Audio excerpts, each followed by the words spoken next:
don't leave valuables in truck. Well, we did. We broke the rules and we have our foils in here. When have you ever saw that mushy of a wave that just fades out into deep water and been as excited as seeing a perfect wave to go surfing? Like, never. Sub's probably the easiest way to learn, but I really like the small, tiny little boards once you're on the foil. It feels like you're snowboarding. And then here's the West Coast representation, Punker Pat. We've got Rachel Tilley, world longboard champion, showed up to come surf with us. Maybe show Kai what time it is, we'll see. Trying to like let this melt as I've been walking. There you go. JP did this. Logs against foils. We're playing for pink slips.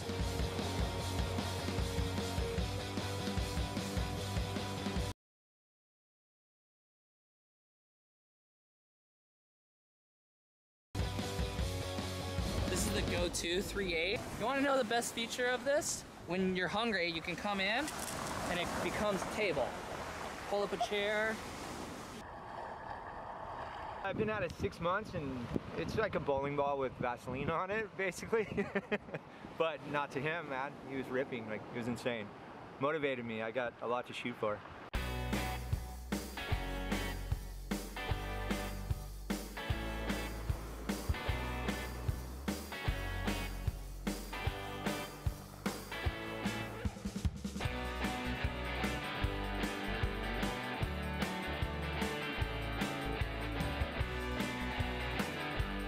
Yeah, I mean, the coolest thing about hydrofoiling is you just don't go where the crowds are. You know, like, you don't need to. The best waves for foiling are the ones that none of those surfers can ride. So we go down here and it's the perfect foil wave. There's no reason why you need to do it in a crowd. The waves we're looking for are pretty much the worst waves possible. Mushy, slopey. If they barely break just so you can catch it and then go away completely, even better. So, there's a lot of those waves on this coast and a lot of waves in the world like that, so it's pretty easy to find a foil spot with nobody around.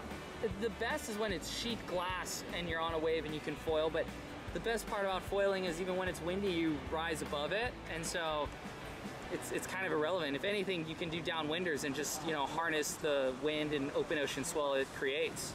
You only have to paddle once, which is out, and then even then, you know, sometimes the waves are consistent. You stop halfway, catch one, kick out, and pump to the peak, stop, wait for a good wave, catch a good wave, ride it to the inside, and then pump back out, and if there's another wave, take that one, pump back out. If there's another one, you can take that one, and ideally you can do 4, and then, you know, normally you want to pump back out and then stop at the peak so you don't have to paddle back out there. So the length of the board is kind of irrelevant, and the shorter the board, the easier it is to kind of pump and project forward.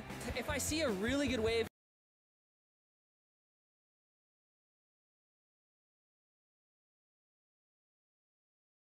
far out and I have to wait, I'll kick out of one wave that I rode, pump out and catch like a kind of a crummier one, and just kind of like rest a second and kind of go down the line and position myself where the next one would come in, and then I'd kick out and pump to the good one. So, you know, in a perfect world, you can kick out, catch one, catch another, and end up doing 4 rides. Sometimes it can be tricky when you're like hitting the whitewater, like you get too excited and you want to turn down quick, but you end up like catching a little bit of air, so still a learning experience. Like, there's so much to be done with. Surfers travel to the most remote corners of the world to find the perfect wave. However rare and fleeting, when conditions are just right, the results are magic. But these waves weren't created by nature. They were made inside a wave pool in central California, nearly 200 kilometers from the Pacific Ocean. It's the result of a collaboration between a fluid mechanics specialist,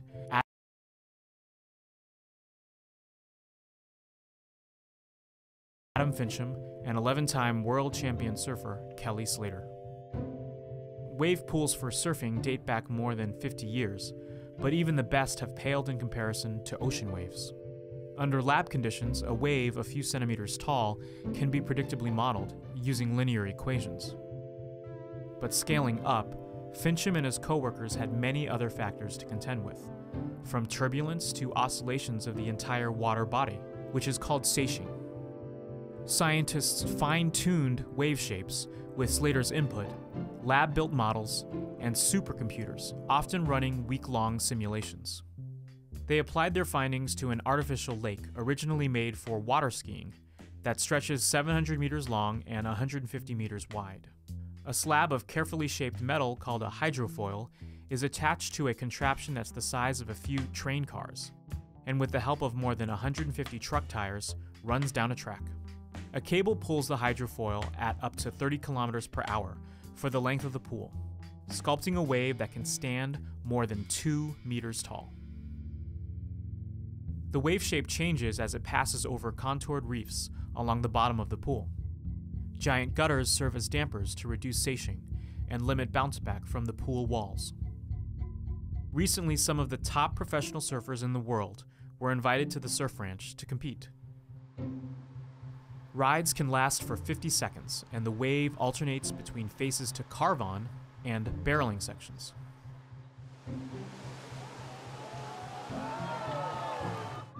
Stephanie Gilmore, 6-time World Surf League champion, stayed in a barrel for an astonishing 14 seconds. The Surf Ranch is a prototype and is not open to the public, but its developers plan to build resorts around similar wave pools at landlocked locales. And the ability to adjust the wave could provide a controlled way for beginners to learn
Whether it's here or, you know, perfect speed reef at G-Land, it's as pure as it gets. Kelly has created the quintessential perfect wave, and, you know, to be able to get that over and over again, it's really going to push the envelope of surfing like it's never been pushed before.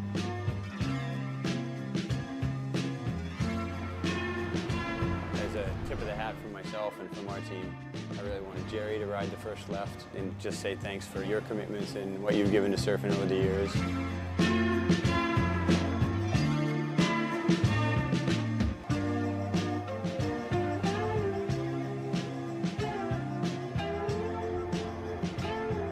That's the future, bro. Pretty wild, huh? That's it, man. That was awesome.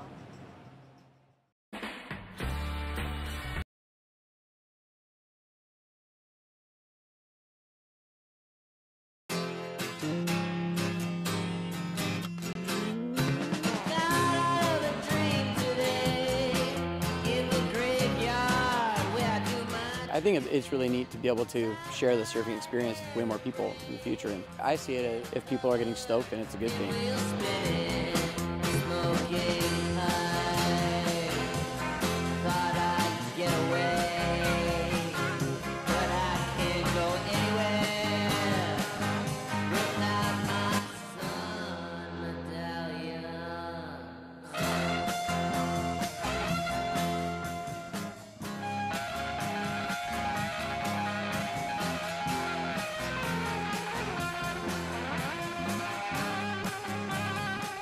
I've never surfed in a wave pool ever. It definitely surpassed any expectations I had.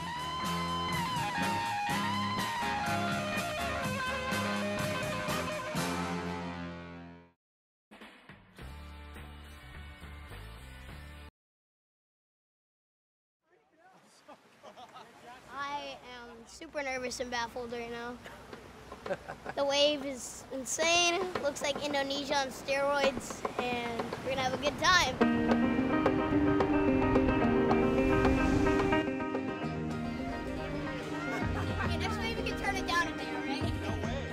Jackson is my godson, and Shane and I have been friends since we were 12 years old. I just wanted to see somebody of your size and caliber on this wave.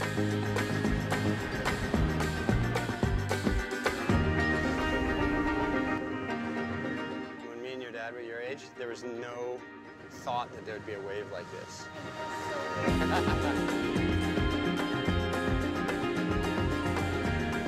What they've created here is just totally unprecedented. I think it's going to blow people away. I'm stoked for the opportunity, especially to bring my son in. I just watched the best wave of his life. My mind was blown.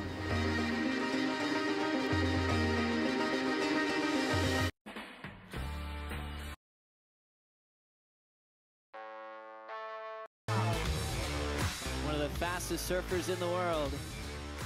That's that racetrack inside corner. Lima trying to do the impossible and makes it out. Unbelievable ride from Lima. The six-time world champ getting started. Beautiful draw off the top. Knifes it off the lip. Maybe the best style in the game. Parks it in the first barrel section. Perfection here. The technology from Kelly Slater's Wave Company. All the engineers on hand to celebrate this historical day at the Future Classic. Medina, the goofy foot, will set up his back end now. Absolutely hammering this lip through the inside. The first ride for the reigning world champ, John Florence. Future Classic is about to get started once again. We had a beautiful round one. This is just a magical day. I can't believe it. Every single wave is so much fun and challenging and nerve-wracking. She nose rides her way out with that cheater 5, salutes the wave. Florence getting things started at an 8.73 on the right in the first round. He's gone. Looks like he has the perfect line to finish. Ace Buchan getting started. Flowing down the line. 2012 world champ, Joel Parkinson. Big carve down to set up another opportunity in the tube. This is one of the coolest things I've ever done. After serving for so many years, to get this feeling again off this is incredible. Now now watching Felipe Toledo. Total control, even slammed on the brakes halfway through that tube ride. He's got room to throw down a huge full rotation alley-oop.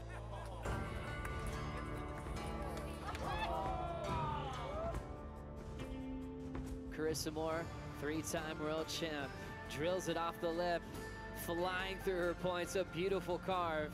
A day we'll never forget as we're about to decide our first champion coming down to this wave. Hits it off the top, lays back, and Gilmore goes down. Carissa Moore taking the title here at the Future Classic, and now it's time to start the men's final. Medina looking to better a 7.57, already in the lead. Weightless on the drop, slams on the brakes to get barreled. All systems go. He can leave it all out there. This will be his last wave ridden here in the Future Classic. There you have it, Gabriel Medina.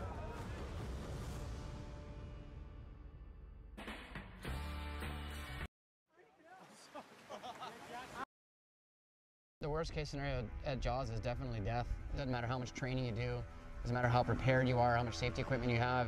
If it's the wrong situation, that's it for you. Big wave paddle surfing has come a long way just in the last couple of years. At Pe'ahi and Jaws on Maui, it's never really been paddled on big days before, ever. It's so big and so perfect. It's unlike any other wave on Earth that I know of.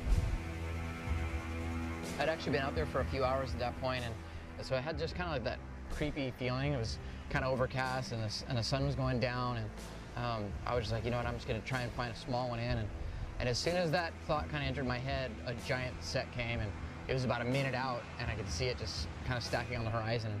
And I was pretty far out already. I went over the first wave, and the second wave was just this giant monster wave, and the thing looked absolutely perfect, and it didn't have any chop on the face, it didn't have any weird things going on, and it was literally just a perfect wave. And so I turned around, paddled for it, and it let me right in, and I got to my feet, and I was really nervous. I thought, you know, am I too deep, am I not? Am I in the perfect spot, am I not? And I was just thinking, this is just a cakewalk, you know? It's a giant, gnarly wave, but it's just perfectly clean. And then halfway down the face, there was this giant boil in the wave. It was basically like a big air bubble coming up from the reef. And I saw it coming, and I'm riding this giant board, and there's no way to avoid that. So I just had to kind of brace myself to, you know, try and get over the boil in one piece. And I almost went over the handlebars. I mean, I hit that thing, and my board slows down. You can see actually on the video, on the close-up, where my board actually, it looks like it hit a speed bump. And I just kind of made this wide kind of survival stance. And I got over that, and as soon as I got over that and started to set my rail, all the water just got, it seemed like the water was draining off the reef perfectly, exactly what you'd want. And I had this moment where I was like, God, I made this thing already. And I hadn't even got into it yet, and I put my hands out to the side. And as soon as I did that, I was just, you know, so excited and I guess in the moment. And as soon as I did that, I was like, wait, I'm not even halfway through this thing yet. And so I instantly put my hands back and I widened my stance, and I go back to survival mode, and I could feel the spin about to happening. I could see the wave changing shape, and this gigantic spit blows me out, and I almost fell off. It seemed like there was so much velocity, whatever you want to call it, just so much water moving up the face, and then the spitting just past my head. And there was a couple guys on jet skis right there, and a couple guys on boats, and I could hear those guys, you know, screaming. And I just remember thinking, man, if I make this is probably the best wave I've ever caught in my whole life, you know.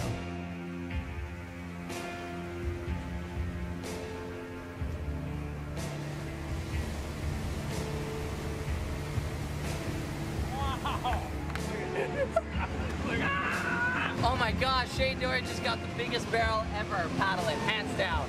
I kind of knew as long as I surfed it correctly, I was in the perfect spot. And it was almost... My first board that I ever had was a balsa board that my dad used to ride in California, like Malibu and like Leo Carrillo and Hollywood by the Sea. And when I was 5, he had that board cut in half and reshaped for me. When I got really into surfing, I really wanted to get a new board, and there was a surf shop here that was near my house, and in that surf shop there was this little board that was a 4.6, and it was a board that Richie Collins had left on a surf trip. And it was the only board I'd ever seen that was small enough for me, like it was made for me. And it was a little 4.6 Lance Collins Wave Tools, and it was a little twin fin, but I used to look at the board like every single week, every time I would go in there, and on Christmas morning it was under the tree.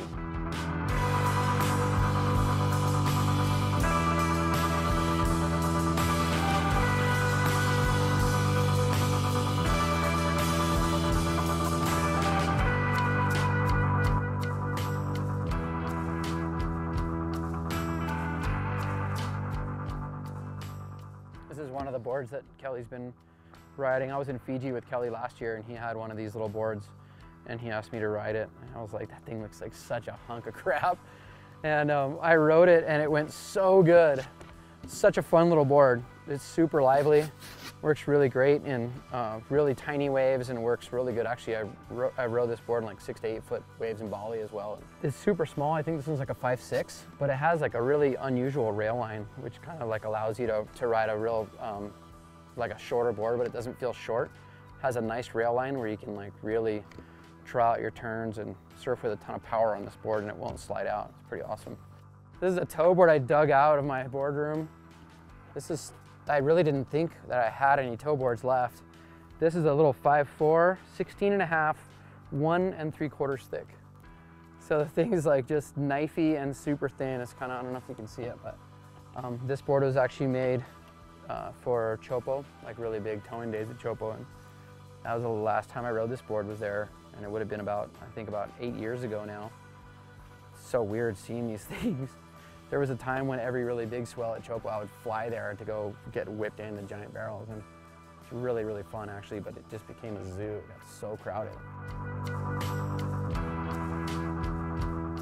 So this is where a lot of my hunting gear is. I'm a bow hunter. So I got these are all my arrows. Go through quite a few of those because here in Hawaii, there's no hunting season. You can hunt 365 days a year. So this is my bow I've been using all year. It's a Matthews compound bow. So the compound bows, I have like a cam on the top and the bottom. And basically, yeah, draw back and shoot.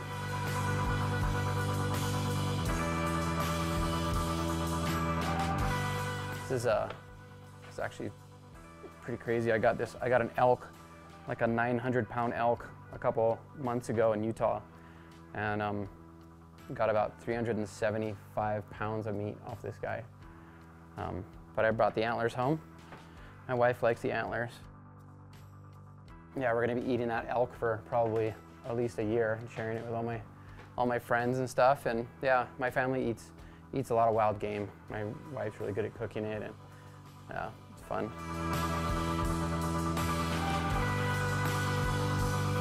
Yeah, we are on Maui, and I'm at my friend Ian Walsh's house.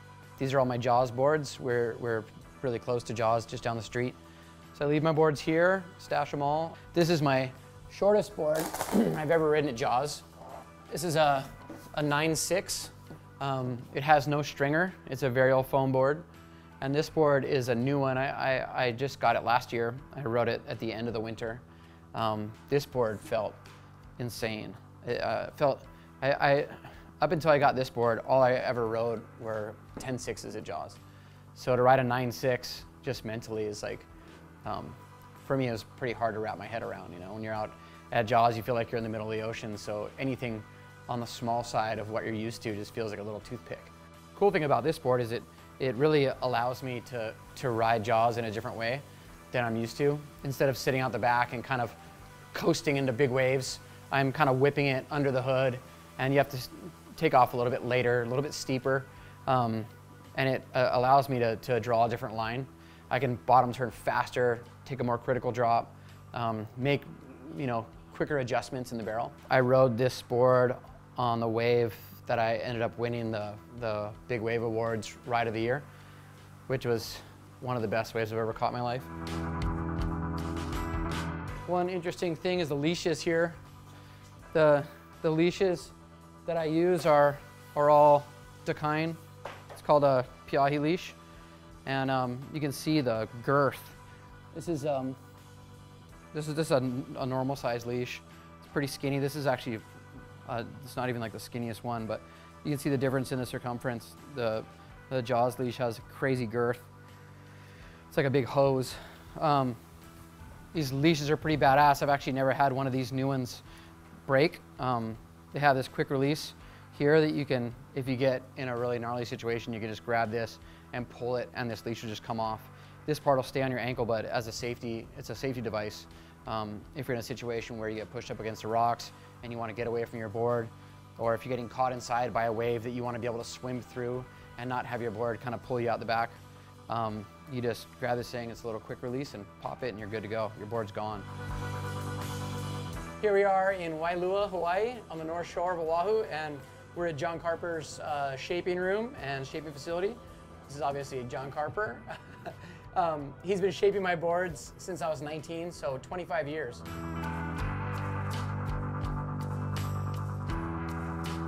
Yeah, this thing's a 9.3. So what's the story? Well, this is the kind, just like your other ones, but kind of a little bit, you know, definitely more on the narrow side and more just totally rippable board, you know? Yeah. This is what I might end up riding on the Eddie Aikau if it's not giant. Well, that's what I was Like, it's thinking. not This could be the new, ultra-giant. yeah, the new Eddie board, you know?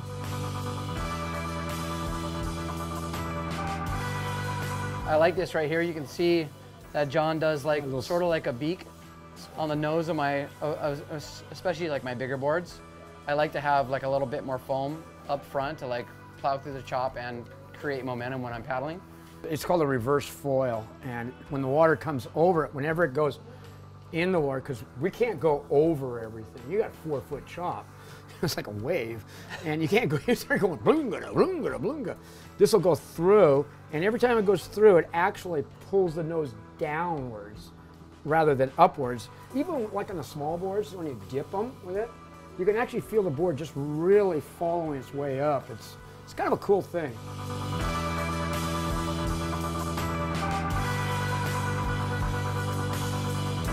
Oh, I like that. I love that color. Yeah. That's really cool. You'll see that board, won't you? Yeah, I love that, dude. This is probably the first airbrush that John made for me that was his idea that I actually liked. To be totally honest, we completely disagree usually on aesthetic stuff. But well, it wasn't all mine. It was your idea and my idea. Said, and I just yeah, took it to another. I came up with this basic concept of these stripes that I really like. They just look real sharp to me. Kid. And John was like, yeah, it's all right. I'm going to add this black stuff in there. And I'm like, no! Because he usually does this stuff and I'm like, ah! But it actually turned out really cool. This is probably going to be as big as you're going to use from now on, except for your old 10.6s, which are super heavy. But I got a feeling this board here is going to ride one heck of a big wave. This is a lot of board right here, you know? So you're saying there's no excuses is what you're saying? I would imagine there's no excuses on this board.